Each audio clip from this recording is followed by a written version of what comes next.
Hey guys, I'm Megan, and I just wanted to talk a little bit today about how this day in the history of Jesus really relates to the time that we're going through right now.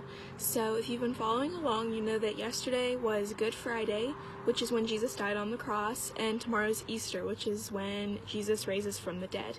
So today is just the Saturday in between, and I was thinking about 2,000 years ago when all of this happened, how it must have felt to be Jesus's disciples or Jesus's friends in this moment. Like, they didn't know he was going to raise from the dead tomorrow. They thought he was gone. They thought that all hope was gone. They thought Jesus had been defeated, death had won, and if you just take a minute to really think about what that must have felt like and how scared they must have been, it's pretty crazy. And I think we can kind of feel this way in this season right now because we're also in a season of just kind of waiting and not knowing what's coming next. A lot of us might feel hopeless. A lot of us might feel like life's never going to get back to normal. Things were taken away from us that are never coming back.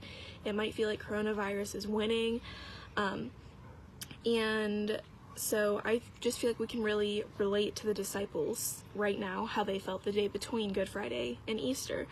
So I found a really good quote about the day in between, and it says, "Stillness must not be confused with the end."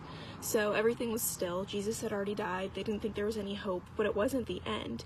And I think we need to keep that in mind too. Like, everything kind of at a standstill right now. Life feels paused, but it's not the end, and God's going to do something great with this season, just as much as he did with Jesus dying. If you didn't have something like Jesus dying on the cross, you couldn't have something as victorious as him being raised up. Like, if that hadn't happened, God couldn't do anything great with it. So what greatness is he going to do with this? It's going to be something. And so this week, I just really challenge you guys to think about what in your life feels hopeless or dead or locked away that you feel like is not going to be restored, whether it's the rest of your school year or your sports season or something more long-term. Like, for me, it's a relationship with a family member.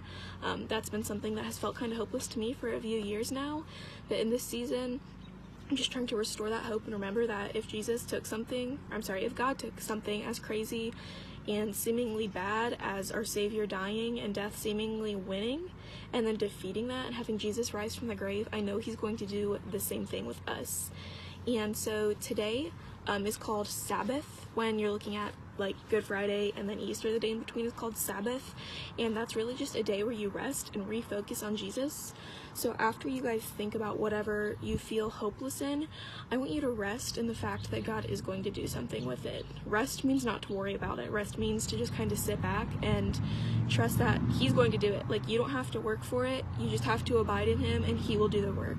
So this Saturday, before Jesus raises from the dead tomorrow and is victorious, I really just challenge you guys to think about that hopeless thing and then rest in knowing that God has it under control, and no matter how long you've been waiting, he's going to do something great with it.